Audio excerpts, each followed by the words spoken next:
My name is Kim Robinson, and I will be presenting my informative speech on Cinco de Mayo. Cinco de Mayo is Spanish for 5th of May. The date is observed to commemorate the Mexican Army's unlikely victory over French forces at the Battle of Puebla on May 5, 1862. In the U.S., Cinco de Mayo is sometimes mistaken to be Mexico's Independence Day, but their Independence Day is actually on September 16th. On July 17, 1861, Mexican President Benito Juárez issued a moratorium in which all foreign debt payments would be suspended for 2 years. France, Britain, and Spain sent naval forces to Veracruz to demand reimbursement. Britain and Spain negotiated with Mexico, and they went on their way. However, the French stayed, and at the time they were ruled by Napoleon III, who decided to use this opportunity to establish a Latin empire in Mexico that would favor French interests, meaning the Second Mexican Empire.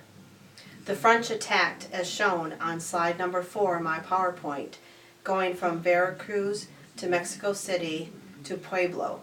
The 8,000-strong French army attacked the 4,500 Mexican army. The Mexicans managed to crush the French army. This gave a significant morale boost to the Mexican army and people.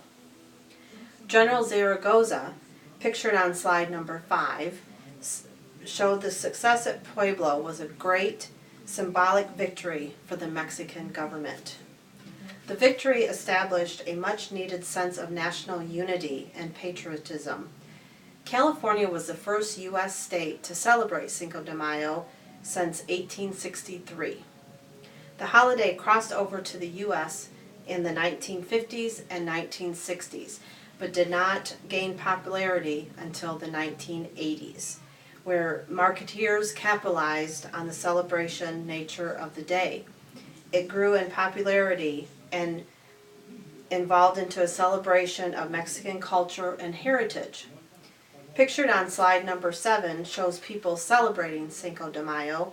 Cinco de Mayo is celebrated more in the U.S. than in Mexico. It is not observed as a national holiday in Mexico. However, the schools are closed on that day, May 5th, in Mexico. Schools are not closed, however, in the U.S., but the ones in the South celebrate Cinco de Mayo by having celebrations in their classrooms, eating Mexican food, and learning about the war. I know this by personal experience because my daughter and I used to live in Texas, and she would come home and have all this information on Cinco de Mayo, and we would have to do research on that, and so it was a big deal in the schools in Texas. As this is the conclusion of my presentation, Cinco de Mayo is a celebration of Mexico culture and heritage, and includes traditions like parades, music performances, and festivals. Thank you, and have a good day.